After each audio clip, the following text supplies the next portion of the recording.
여러분, 혹시 사람 때문에 깊고 서늘한 상처를 받아 잠 못 이루며 뒤척여 본 경험이 있으신가요? 우리는 살아가면서 수많은 사람과 인연을 맺고 그 인연 속에서 웃고 울며 삶을 채워나갑니다. 하지만 때로는 가장 믿었던 사람이 아니면 전혀 위협이 되지 않을 것이라 여겼던 어리숙한 사람이 가장 날카로운 빗으로 우리의 등 뒤를 찔러오는 순간을 마주하곤 합니다. 특히 겉으로는 한없이 순박해 보이고 심지어는 조금 바보 같아 보이기까지 하는 사람이 보이지 않는 곳에서 교묘하게 사람과 사람 사이를 이간질하며 자신만의 이득을 챙기거나 타인을 파멸로 몰아넣는 것을 알게 되었을 때 우리가 느끼는 배신감과 허탈함은 이루 말할 수 없이 깊고도 씁쓸합니다. 정약용 선생은 일찍이 인간의 복잡한 내면과 관계 속에서 벌어지는 기만과 위선의 본질을 꿰뚫어 보았습니다. 선생은 사람이 사람을 대할 때 가져야 할 올바른 마음가짐과 거짓된 자들을 분별해내는 지혜의 중요성을 수없이 강조하셨습니다. 오늘 우리는 정약용 선생의 깊은 통찰을 빌려 바보 같아 보이지만 뒤로는 이간질을 일삼는 사람들의 은밀한 민낯을 파헤쳐보고 그들로부터 나 자신을 지키는 단단한 대처법을 알아보려 합니다. 우리가 사람을 꿰뚫어보고 관계의 중심을 잡기 위해서는 다음의 4가지 핵심 원칙을 반드시 기억해야 합니다. 첫째, 자신의 발톱을 숨기기 위해 어리석음을 가장하는 태도를 간파해야 합니다. 둘째, 동정심을 유발하여 은밀하게 독을 퍼뜨리는 화술의 덫을 피해야 합니다. 셋째, 갈등이 터졌을 때 책임을 회피하고 관망하는 비겁함을 직시해야 합니다. 넷째, 마음의 동요를 멈추고 철저하게 침묵과 거리두기로 응수하는 지혜를 발휘해야 합니다. 본격적인 이야기에 앞서 우리 주변에서 흔히 볼 수 있는 짤막한 일화를 하나 떠올려 보겠습니다. 어느 마을에 늘 사람 좋게 웃으며 남의 부탁을 거절하지 못하는 어리숙한 사람이 있었습니다. 그는 누군가 화를 내도 그저 실실 웃기만 했고 사람들은 그를 만만하게 여겨 자신의 깊은 속마음이나 다른 사람에 대한 불만을 여과 없이 털어놓곤 했습니다. 그런데 언제부터인가 마을 사람들 사이에 크고 작은 오해와 다툼이 끊이지 않기 시작했습니다. 가장 친했던 이웃이 서로를 헐뜯으며 원수가 되었고 평화로웠던 마을은 불신과 원망으로 가득 차버렸습니다. 나중에야 밝혀진 사실이지만 이 모든 갈등의 중심에는 늘 빙그레 웃고만 있던 그 어리숙한 사람이 있었습니다. 그는 이 집에서 들은 불만을 저 집에 가서 교묘하게 부풀려 전했고 저 집의 약점을 이 집에 흘리며 사람들의 마음을 조종하고 있었던 것입니다. 정작 다툼이 벌어지면 그는 가장 순진한 표정으로 자신은 아무것도 모른다는 듯 한 발짝 물러서서 구경만 하고 있었습니다. 이 짧은 이야기는 겉모습의 속아내면의 악의를 보지 못했을 때 치러야 하는 대가가 얼마나 끔찍하고 파괴적인지를 여실히 보여줍니다. 이제부터 이 무서운 사람들의 본질을 낱낱이 해부하고 우리의 삶을 안전하게 지켜낼 4가지 핵심 원칙을 깊이 있게 탐구해 보겠습니다. 첫째, 자신의 발톱을 숨기기 위해 어리석음을 가장하는 태도를 간파해야 합니다. 우리 주변에는 유독 어수룩하고 세상 물정에 어두워 보이며 심지어는 자신의 이익조차 제대로 챙기지 못하는 것처럼 보이는 사람들이 있습니다. 그들은 대화를 나눌 때도 늘 상대방의 의견에 무조건 동조하거나 자신은 아는 것이 별로 없다는 듯 자신을 한없이 낮춥니다. 이런 사람들을 마주하면 우리는 무의식적으로 경계심을 풀게 됩니다. 사람의 마음이라는 것은 본능적으로 나보다 강하거나 뛰어난 사람 앞에서는 긴장하고 방어막을 치지만 나보다 약하거나 부족해 보이는 사람 앞에서는 무장해제되기 마련이기 때문입니다. 한번 일상의 흔한 풍경을 떠올려 보십시오. 사람들이 모인 자리에서 유독 눈치가 없고 실수를 연발하는 지인이 한 명 있습니다. 사람들은 처음에는 그를 답답해하지만 시간이 지날수록 그가 악의가 없다고 굳게 믿게 됩니다. 그래서 다른 사람에게는 절대 하지 못할 비밀스러운 이야기나 특정인에 대한 섭섭한 감정을 그 앞에서는 쉽게 털어놓습니다. 그 사람은 참 착한데 눈치가 없어서 이런 이야기를 남한테 옮길 위인도 못 돼. 라고 착각하는 것입니다. 하지만 이토록 완벽해 보이는 어리숙함 뒤에는 종종 소름 돋을 만큼 치밀하고 냉혹한 계산이 숨어 있습니다. 그들은 바보를 연기함으로써 타인의 정보와 속마음을 가장 쉽게 채굴하는 무서운 포식자의 민낯을 감추고 있는 것입니다. 정약용 선생은 인간의 이러한 기만적인 태도에 대해 깊이 통찰하셨습니다. 선생은 겉과 속이 다른 사람의 위험성을 경계하며 참된 지혜와 거짓된 어리석음을 철저히 분별할 것을 요구하셨습니다. 정약용 선생께서 남기신 가르침의 핵심을 살펴보면 사람이 자신의 본성을 숨기고 거짓으로 꾸미는 것은 필연적으로 타인을 해치고 세상을 어지럽히는 씨앗이 된다고 하셨습니다. 그들은 자신의 목적을 달성하기 위해 가장 낮은 곳으로 기어들어가는 뱀과 같습니다. 뱀은 독리를 감추고 풀숲에 납작 엎드려 있다가 먹잇감이 방심하는 찰나에 치명적인 독을 품고 달려듭니다. 이간질하는 자들의 어리숙함은 바로 이 뱀의 위장술과 정확히 일치합니다. 그들은 자신이 공격받지 않기 위해 스스로를 바보로 포장하고 동시에 타인의 경계를 허물어 가장 내밀한 약점과 비밀을 수집합니다. 진정으로 지혜로운 사람은 겉으로 어리석은 척할지언정 남을 해치지 않지만 간악한 자는 어리석은 척하며 남의 가슴에 꽂을 칼을 갈고 있는 것입니다. 우리는 이 원칙을 삶에 어떻게 적용해야 할까요? 무엇보다도 사람의 겉모습과 태도만으로 그의 내면까지 재단하는 오만함과 안일함을 버려야 합니다. 누군가가 지나치게 어리숙해 보이거나 내 앞에서만 유독 자신을 낮추며 비밀을 공유하려 든다면 오히려 한 번 더 마음의 빗장을 걸어 잠가야 합니다.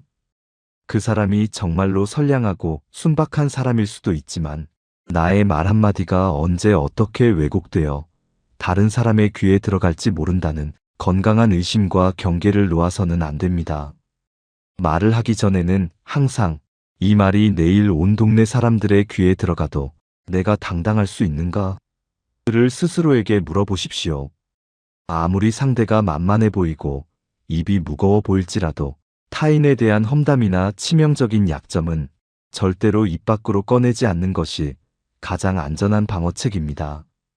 나의 입을 통과한 순간 말은 더 이상 나의 소유가 아니며 나를 겨누는 가장 예리한 화살이 되어 돌아올 수 있음을 명심해야 합니다. 둘째, 동정심을 유발하여 은밀하게 독을 퍼뜨리는 화술의 덫을 피해야 합니다. 뒤에서 이간질하는 사람들의 가장 큰 무기는 뛰어난 언변이나 논리적인 설득력이 아닙니다. 그들은 동정심과 공감이라는 인간의 가장 따뜻하고 선한 감정을 가장 차갑고 악랄한 무기로 변질시키는데 천재적인 소질을 가지고 있습니다. 그들의 말에는 항상 안타까움, 걱정, 그리고 어쩔 수 없다는 식의 미묘한 여운이 묻어 있습니다. 그들은 대놓고 누군가를 비난하거나 욕하지 않습니다. 대신 아주 교묘한 방식으로 말의 앞뒤를 자르고 맥락을 비틀어 듣는 사람 스스로 분노하고 오해하도록 상황을 조작합니다. 우리가 흔히 겪을 수 있는 일상적인 사례를 떠올려 보십시오. 어느 날 늘 조용하고 소심해 보이는 지인이 당신을 찾아옵니다. 그는 아주 조심스럽고 망설이는 태도로 마치 큰 결심이라도 한 듯 입을 엽니다. 이런 말을 전하는 게 정말 마음이 무겁고 조심스러운데 네가 상처받을까봐 그동안 혼자 끙끙 앓았어. 사실은 그 친구가 뒤에서 너에 대해 이런저런 이야기를 하더라고.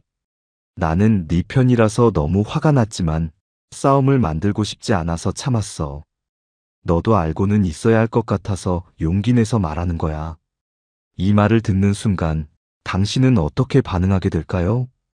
대부분의 사람은 자신을 위해 용기를 내어 불편한 진실을 전해준 이 사람에게 깊은 고마움을 느끼고 자신을 험담했다는 그 제3자에게는 걷잡을 수 없는 분노와 배신감을 느끼게 됩니다. 하지만 이 상황의 진실은 전혀 다를 확률이 높습니다. 사실 제3자는 당신을 험담한 적이 없거나 아주 사소하고 평범한 이야기를 했을 뿐인데, 이 이간질하는 자가 중간에서 교묘하게 뉘앙스를 바꾸어 악의적인 험담으로 둔갑시킨 것입니다. 그는 당신의 분노를 이용해 제3자를 공격하게 만들고, 자신은 너를 걱정하는 착한 친구라는 안전한 가면 뒤에 숨어 두 사람의 관계가 파탄나는 것을 즐기고 있는 것입니다. 정약용 선생은 말의 무게와 그 파괴력에 대해 수없이 경고하셨습니다. 선생은 사람이 말을 전할 때 발생하는 왜곡과 그로 인해 무너지는 신뢰의 끔찍함을 누구보다 잘 알고 계셨습니다.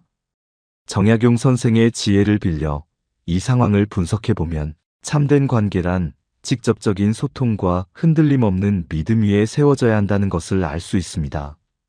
선생께서 말씀하셨습니다. 말이란 한 번 입 밖으로 나가면 네 마리의 말이 끄는 마차로도 뒤쫓아 잡을 수 없는 법이다. 이간질하는 자들이 사용하는 화술은 마치 맑은 우물에 아주 적은 양의 독을 푸는 것과 같습니다. 독의 양은 적어 눈에 보이지 않지만 그 물을 마시는 모든 사람을 병들게 하고 결국에는 죽음에 이르게 합니다. 그들이 내뱉는 너를 위해서 하는 말인데 라는 문장은 사실 너를 조종하기 위해서 하는 말인데 라는 끔찍한 본심의 다른 표현일 뿐입니다. 그들은 타인의 고통과 갈등을 자신의 존재감을 확인하는 도구로 삼거나 경쟁자를 제거하기 위한 은밀한 무기로 사용합니다. 정약용 선생이 강조하신 참된 선비의 길, 즉 자신의 마음을 곧게 하고 타인을 함부로 재단하지 않는 자세와는 정확히 대척점에 서 있는 악행인 것입니다. 그렇다면 우리는 이 교묘한 화술에 덫에 어떻게 대처해야 할까요? 누군가 당신에게 다가와 제3자의 험담이나 부정적인 평가를 전하려 할 때 그것이 아무리 당신을 위하는 형태를 띠고 있더라도 절대로 그 말에 즉각적으로 감정을 내비치거나 동조해서는 안 됩니다. 속으로 끓어오르는 분노나 서운함이 있더라도 겉으로는 흔들림 없이 평온한 태도를 유지하며 이렇게 답하십시오. 나를 걱정해서 전해주는 마음은 알겠지만 나는 그 사람이 직접 내게 말하지 않은 것은 믿지 않으려 해. 그리고 굳이 이런 부정적인 이야기를 전해 듣고 싶지 않으니 앞으로는 이런 말을 나에게 옮기지 않아 주었으면 좋겠어. 이렇게 단호하고 명확하게 선을 긋는 순간 이간질하는 자는 자신의 무기가 당신에게 통하지 않는다는 것을 깨닫고 당황하게 됩니다. 그들은 감정적으로 반응하고 쉽게 조종당하는 사람을 먹잇감으로 삼습니다. 당신이 이성적인 태도로 진실을 보려 하고 뒤에서 오가는 말의 가치를 깎아내릴 때 그들은 당신을 조종하기를 포기하고 스스로 물러나게 될 것입니다. 항상 기억하십시오. 정말로 나를 위하는 사람은 남의 험담을 물어다주는 사람이 아니라 내가 좋은 길로 갈 수 있도록 지지하고 격려하는 사람입니다. 셋째, 갈등이 터졌을 때 책임을 회피하고 관망하는 비겁함을 직시해야 합니다. 이간질하는 사람들의 가장 악랄하고 소름 끼치는 특징은 자신이 피워놓은 불씨가 거대한 화재로 번졌을 때 결코 불을 끄려 하거나 자신의 책임을 인정하지 않는다는 점입니다. 그들은 갈등이 최고조에 달하고 당사자들이 피투성이가 되어 싸울 때 마치 이 모든 상황과 자신은 아무런 관련이 없다는 듯이 완벽한 구경꾼의 자리로 물러납니다. 그들은 자신의 손에 피를 묻히지 않고 타인을 파괴하는 것을 즐기며 그 과정에서 자신의 우월감을 은밀하게 만끽합니다. 우리의 일상에서 벌어지는 또 다른 상황을 가정해 보겠습니다. 이간질하는 자의 교묘한 이간질에 속아 넘어간 A와 B가 결국 오해와 분노를 이기지 못하고 크게 다투게 되었습니다. 서로에게 씻을 수 없는 상처를 주는 폭언이 오가고 오랜 시간 쌓아온 우정이나 신뢰가 산산조각이 나는 절망적인 순간입니다. 이때 이 모든 사태의 원흉인 그 사람은 어디에서 무엇을 하고 있을까요? 그는 갈등의 한가운데로 뛰어들어 오해를 풀거나 중재하려 하지 않습니다. 오히려 멀찌감치 떨어져서 불안하고 겁에 질린 표정을 연기하며 어떻게 두 사람 왜 저렇게 싸우는 거야? 너무 속상하다. 라며 제3자들에게 자신의 무고함을 어필합니다. 때로는 A에게 몰래 다가가 내가 보기엔 네가 맞아. 저 사람 정말 심하다. 라고 부추기고 동시에 B에게 다가가 네가 얼마나 힘들었는지 내가 알아. 라며 위로하는 척합니다. 결국 A와 B는 돌이킬 수 없는 파국을 맞이하게 되고 이간질하는 자는 불쌍하고 마음 여린 중재자라는 가짜 훈장을 단 채 유유히 그 파멸의 현장을 빠져나가는 것입니다. 정약용 선생은 인간의 이러한 무책임함과 비겁함을 가장 경멸하셨습니다. 선생께서 목민관, 즉 백성을 다스리는 자의 도리를 설명하실 때 가장 강조하신 덕목 중 하나가 바로 자신의 말과 행동에 끝까지 책임을 지는 굳건한 태도였습니다. 정약용 선생은 자신의 잘못을 회피하고 남에게 책임을 전가하는 행위는 단순한 도덕적 결함을 넘어 한 인간의 영혼이 썩어 문드러지는 증거라고 보셨습니다. 선생의 철학에 비추어 볼 때 이간질을 일삼고 갈등을 관망하는 자들은 인간으로서의 최소한의 품격마저 상실한 자들입니다. 그들은 타인의 삶을 장기판의 말처럼 여기며 상황이 불리해지면 언제든 판을 엎고 도망칠 준비가 되어 있습니다. 정약용 선생은 진정한 용기란 두려움이 없는 것이 아니라 자신의 과오를 직시하고 벌어진 일에 온몸으로 부딪혀 수습하는 데 있다고 하셨습니다. 하지만 이간질하는 자들의 내면에는 오직 처절한 비겁함과 자신만이 살아남겠다는 천박한 이기심만이 가득 차 있을 뿐입니다. 그들이 짓는 그 순진한 표정과 안타까운 한숨 뒤에는 자신이 만들어낸 파괴적인 결과물에 대한 악마적인 희열이 숨어 있음을 잊어서는 안 됩니다. 이러한 상황에 직면했을 때 우리가 취해야 할 가장 지혜로운 대처법은 무엇일까요? 만약 당신이 누군가의 말에 의해 다른 사람과 오해가 쌓이고 갈등이 생기려 한다면 절대로 그 이간질하는 자를 중간에 두고 소통해서는 안 됩니다. 그가 아무리 편안하고 안전한 메신저처럼 보일지라도 말입니다.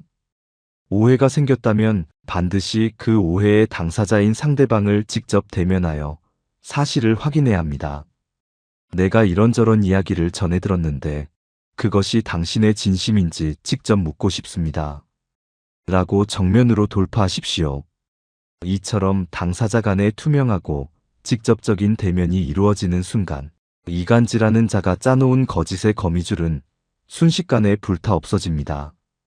그가 중간에서 얼마나 교묘하게 말을 바꿨고 상황을 조작했는지가 백일하에 드러나게 되는 것입니다. 갈등을 두려워하여 짐짓 피하려 하지 마십시오. 진실을 마주하는 것은 일시적으로 고통스러울 수 있으나 그 고통은 골문 상처를 도려내는 치유의 과정입니다. 반면 이간질하는 자의 말에 기대어 갈등을 키우는 것은 서서히 독약이 온몸에 퍼지도록 방치하는 치명적인 어리석음입니다. 당사자 간의 용기 있는 대화만이 비겁한 구경꾼을 심판대에 세우고 관계를 회복할 수 있는 유일한 열쇠임을 가슴에 새겨야 합니다. 넷째, 마음의 동요를 멈추고 철저하게 침묵과 거리두기로 응수하는 지혜를 발휘해야 합니다. 결국 이간질하는 자들의 가장 궁극적인 목적은 무엇일까요? 그것은 바로 사람들의 마음을 흔들고 감정적으로 동요하게 만들며 그 혼란 속에서 자신이 통제력을 쥐는 것입니다. 그들은 타인이 분노하고 슬퍼하고 억울해하며 해명하려 애쓰는 모습을 보면서 자신의 힘과 영향력을 확인합니다. 따라서 이들에게 대처하는 가장 완벽하고 강력한 무기는 그들이 원하는 어떠한 감정적인 먹이도 주지 않는 것, 즉 철저한 무반응과 거리두기입니다. 우리가 이런 사람의 실체를 깨달았을 때 저지르기 쉬운 가장 큰 실수는 그들을 찾아가 따지고 가르치려 들거나 주변 사람들에게 그의 악행을 폭로하며 자신을 방어하려 하는 것입니다. 네가 어떻게 나한테 이럴 수 있어? 네가 뒤에서 내 욕을 하고 다녔다며? 라고 분노를 터뜨리거나 여러분, 저 사람이 겉으로는 바보 같아 보이지만 속으로는 독사 같은 사람입니다. 저 사람의 말을 믿지 마세요. 라고 소리치는 상상을 해보십시오. 하지만 이러한 대응은 오히려 상대방의 덫에 더욱 깊이 빠져드는 결과를 낳습니다. 왜냐하면 이간질하는 자는 이미 사람들에게 자신의 어리숙하고 선량한 이미지를 단단히 구축해 놓았기 때문입니다. 당신이 분노에 차서 그를 공격하면 사람들의 눈에는 당신이 착하고 약한 사람을 핍박하는 가해자로 보일 뿐입니다. 이간질하는 자는 그 상황을 놓치지 않고 더욱 불쌍한 표정을 지으며 나는 정말 아무것도 모릅니다. 저 사람이 오해를 하고 혼자 화를 내는 것입니다. 라고 말할 것입니다. 결국 당신은 상처받은 피해자임에도 불구하고 졸지에 사람들의 비난을 받는 가해자로 전락하고 많은 끔찍한 역전극이 벌어지게 됩니다. 정약용 선생의 철학에서 이 위기를 극복할 가장 중요한 지혜를 찾을 수 있습니다. 바로 신독의 정신과 마음의 평정을 유지하는 내면의 수양입니다. 신독이란 홀로 있을 때에도 도리에 어긋나는 일을 하지 않고 스스로의 마음을 엄격하게 다스리는 것을 의미합니다. 정약용 선생은 외부의 간사한 무리들이 아무리 흔들어대더라도 내면의 뿌리가 깊고 단단한 사람은 결코 흔들리지 않는다고 하셨습니다. 선생께서 유배지에서의 그 길고 참혹했던 고독의 시간 속에서도 자신을 모함하고 헐뜯는 정적들을 향해 미친 듯이 분노를 쏟아내거나 저주하는 대신 묵묵히 학문에 정진하며 스스로를 갈고 닦으셨던 이유가 바로 여기에 있습니다. 어리석고 간악한 자들의 새치혀에 일희일비하며 감정을 소모하는 것은 결국 내 삶의 주도권을 그들의 더러운 손에 넘겨주는 것이기 때문입니다. 정약용 선생은 진정한 복수는 악인과 진흙탕에서 뒹굴며 싸우는 것이 아니라 그들의 악의적인 시선에서 완전히 벗어나 나 자신의 삶을 더욱 고결하고 단단하게 완성해 나가는 것이라 믿으셨습니다. 그러므로 바보 같아 보이지만 뒤로 이간질하는 사람의 실체를 알게 되었다면 결코 그들에게 분노를 보여주거나 해명하려 애쓰지 마십시오. 그 대신 마음속으로 깊고 조용하게 선을 긋고 그들을 당신의 삶의 경계 밖으로 천천히 밀어내야 합니다. 그들이 다가와 또 다른 누군가의 험담을 하려 하거나 은근슬쩍 당신의 속마음을 떠보려 할 때 그저 알 수 없는 옅은 미소만을 지으며 짧게 대답하십시오. 그렇군요. 알겠습니다. 저는 잘 모르겠네요. 이토록 건조하고 영혼 없는 대답만이 그들에게 줄 수 있는 최고의 형벌입니다. 그들은 당신의 흔들리는 눈빛과 분노 섞인 목소리를 기대했지만 거대한 바위처럼 굳건하고 차가운 당신의 태도 앞에서 자신들의 간사한 기술이 전혀 통하지 않는다는 것을 깨닫고 깊은 절망과 무력감을 느끼게 될 것입니다. 그들을 억지로 미워하려 애쓸 필요도 없습니다. 미움이라는 감정조차 그들에게는 과분한 사치입니다. 그저 길가에 굴러다니는 의미 없는 돌멩이 하나를 보듯 그렇게 철저하게 무관심으로 대하며 조용히 거리를 두는 것, 그것이 당신의 고귀한 영혼을 지키고 이간질하는 자들을 스스로 무너지게 만드는 가장 우아하고 강력한 대처법입니다. 지금까지 우리는 정약용 선생의 지혜를 빌려 겉으로는 바보 같아 보이지만 뒤에서는 악랄하게 이간질을 일삼는 사람들을 알아보고 그들에게 대처하는 4가지 핵심 원칙을 깊이 있게 살펴보았습니다. 우리가 배운 이 중요한 원칙들을 다시 한번 마음에 단단히 새겨보겠습니다. 첫째, 자신의 발톱을 숨기기 위해 어리석음을 가장하는 태도를 간파해야 합니다. 지나치게 자신을 낮추며 다가오는 사람 앞에서 경계를 풀고 속마음을 함부로 내비치지 마십시오. 둘째, 동정심을 유발하여 은밀하게 독을 퍼뜨리는 화술의 덫을 피해야 합니다. 누군가를 위하는 척하며 제3자의 험담을 전하는 자의 말에 동조하지 말고 단호하게 선을 그으십시오. 셋째, 갈등이 터졌을 때 책임을 회피하고 관망하는 비겁함을 직시해야 합니다. 오해가 생겼다면 중간에 사람을 두지 말고 반드시 당사자와 직접 대면하여 진실을 밝히십시오. 넷째, 마음의 동요를 멈추고 철저하게 침묵과 거리두기로 응수하는 지혜를 발휘해야 합니다. 간사한 자들의 도발에 분노로 반응하지 말고 침묵과 무관심이라는 가장 차갑고 단단한 방패로 스스로를 지켜내십시오. 여러분, 인생이라는 길고 험난한 여정을 걷다 보면 수없이 많은 사람을 만나고 또 헤어지게 됩니다. 그 과정에서 좋은 사람에게는 따뜻한 위로와 힘을 얻기도 하지만 오늘 우리가 살펴본 것처럼 간악하고 교묘한 사람들에게 깊은 상처를 입고 넘어지기도 합니다. 하지만 기억하십시오.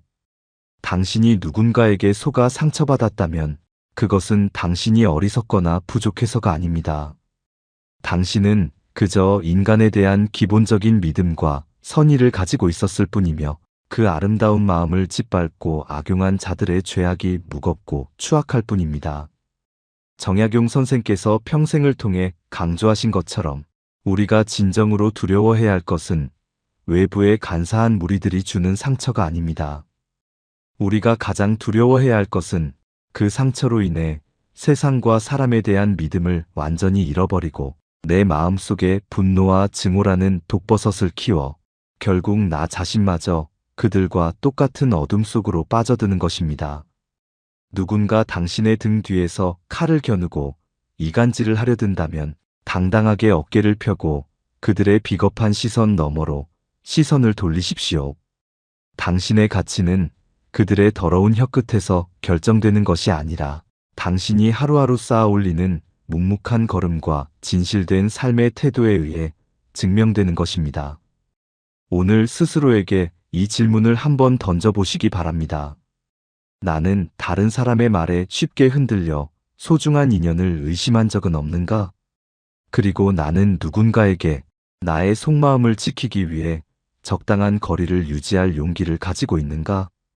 이 질문에 대한 답을 찾는 과정이 당신의 내면을 더욱 단단하게 만들고 거짓된 관계로부터 당신을 안전하게 보호하는 튼튼한 성벽이 되어줄 것입니다. 비바람이 몰아쳐도 깊은 뿌리를 가진 나무는 결코 뽑히지 않듯 사람들의 간사한 말장난에 흔들리지 않는 깊은 지혜의 뿌리를 내리시기를 바랍니다. 오늘 이야기가 여러분의 마음에 작은 울림을 주었다면 구독과 좋아요로 함께 해주세요. 감사합니다. 지혜의 숲이었습니다.